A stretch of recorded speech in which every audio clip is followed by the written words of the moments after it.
കൊച്ചി പുത്തൻ കടപ്പുറത്തേക്കാണ്. അവിടെ വേലിയേറ്റത്തെ തുടർന്ന് ക്ഷേത്രത്തിന്റെ സംരക്ഷണ ഭിത്തി തകർന്ന് വിഗ്രഹങ്ങൾ ഒഴുകിപ്പോയി എന്നൊരു വാർത്ത വരുന്നു. ശ്രീ ഷൺമുഖ വിലാസം അരയസഭ ബാലമുരുകസ്വാമി ക്ഷേത്രത്തിന്റെ സംരക്ഷണ ഭിത്തിയാണ് തകർന്നത്. ഷീന മാറ്റുണ്ട്. ഷീന, ഇപ്പോൾ എങ്ങനെയാണ് സാഹചര്യം? ഇപ്പോഴും വേലിയേറ്റമുണ്ടോ?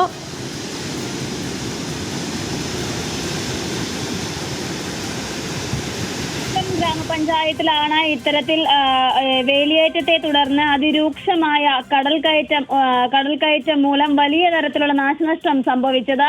കനത്ത മഴയാണ് ഉച്ചയ്ക്ക് ശേഷം ഇപ്പോഴും അവിടെ തുടരുന്നത്. അതിനൊപ്പമാണ് ഇത്തരത്തിൽ നാശനഷ്ടവും ഭിത്തി ഇടിഞ്ഞു വീഴുകയും ഉണ്ടായത്. ശ്രീ ഷൺമുഖവിലാസം അരയസഭ ബാലമുരുകസ്വാമി ക്ഷേത്രത്തിന്റെ സംരക്ഷണ ഭിത്തിയാണ് ഇടിഞ്ഞു വീണത്. വിഗ്രഹങ്ങളെല്ലാം ആ വെള്ളത്തിൽ ഒഴുകിപ്പോയതായാണ് ലഭിക്കുന്ന വിവരം. ക്ഷേത്രത്തിന് ചേർന്നുള്ള ജിയോ ബാഗ് ശക്തമായ തിരയിലാണ് ഭിത്തി മുഴുവനായും തകർന്നു വീണത്. കഴിഞ്ഞ ദിവസമാണ് നായരമ്പലത്തിന്റെ ശോചനീയാവസ്ഥ, നായരമ്പലത്തെ ജനങ്ങളുടെ അവസ്ഥ ചൂണ്ടിക്കാണിച്ചുകൊണ്ട് ന്യൂസ് മലയാളം വാർത്ത ചെയ്തിരുന്നു.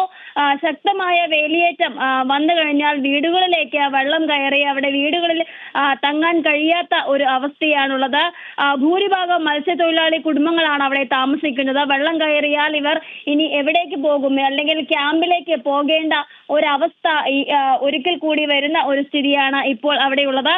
MLA-യോ ജനപ്രതിനിധികളോ അധികൃതരോ ഒന്നും ഇവിടേക്ക് തിരിഞ്ഞു നോക്കിയിട്ടില്ലെന്നുള്ള പരാതിയും പറയുന്നുണ്ട്.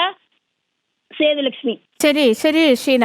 ഇപ്പോൾ ഷീന നൽകിയ വിവരങ്ങൾ. കൊച്ചി പുത്തൻ കടപ്പുറത്താണ്. അവിടെ വേലിയേറ്റത്തെ തുടർന്ന് ക്ഷേത്രത്തിന്റെ സംരക്ഷണ ഭിത്തി തകർന്ന് വിഗ്രഹങ്ങൾ ഒഴുകിപ്പോയി.